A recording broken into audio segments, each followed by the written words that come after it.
Hallo ihr Lieben, ich grüße euch. Hier habe ich ein Bild aus der Reihe Hintergründe und Texturen. Das ist mit Farbe und Kleister entstanden. Ich verlinke euch das oben mal und in der Beschreibung, wie ich das gemacht habe.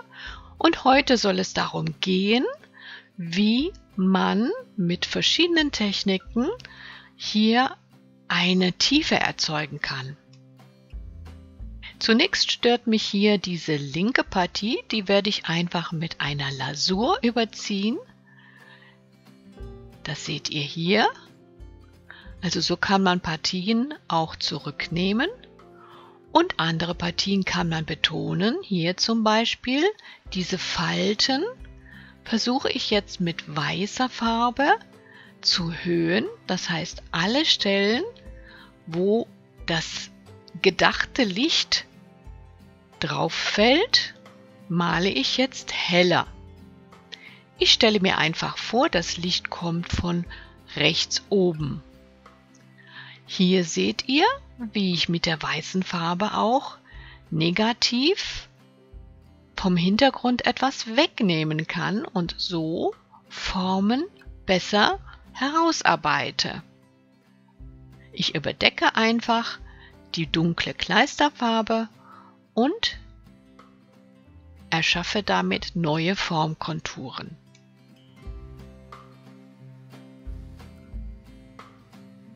Was ich vorher in Weiß gemacht habe, mache ich jetzt in einem hellen Blau. So schaffe ich einen einheitlich blauen Hintergrund.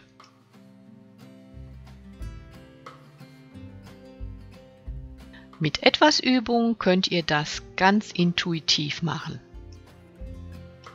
Ich versuche immer wieder aus der Ferne das ganze Bild in den Blick zu nehmen. Hier noch einmal aus der Nähe, wie ich mit den Weißhöhungen mehr Dreidimensionalität suggerieren kann.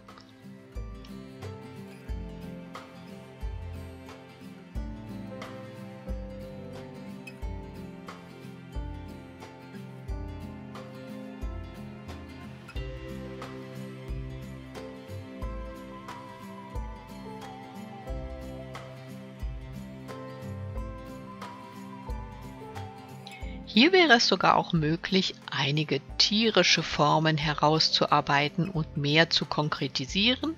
Ich bleibe aber gerne auch im Abstrakten.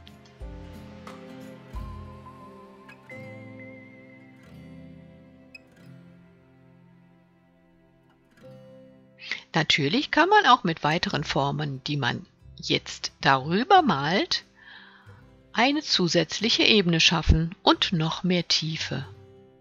Ich entscheide mich hier für eine durchsichtige Kugel.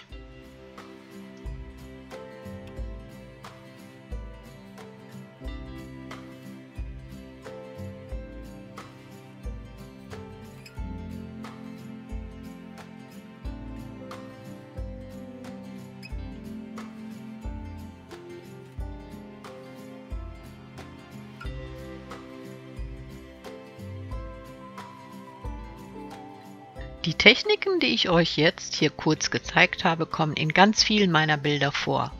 Und wenn ihr in meine Videos schaut, werdet ihr das immer wieder entdecken.